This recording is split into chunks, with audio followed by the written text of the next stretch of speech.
Nu.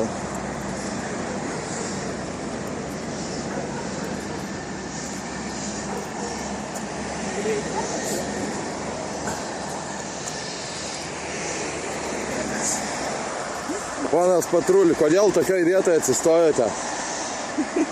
Pažeidinėja taisyklės su vaiku, kaip pravažiuoti dabar? Taip, o daugiau nėra prokurait mum.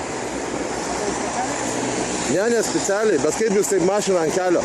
Ant važiuojamosios dalies pasistatėt. Nu, gerai, nufilmavau va mašiną su vežimėliu.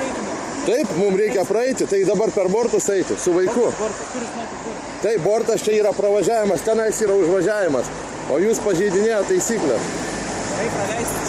Jūs pažeidinėjate taisyklę.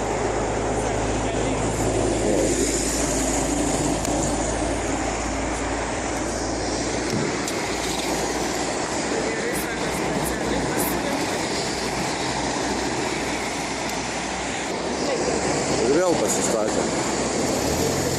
Štai kaip dirba policija.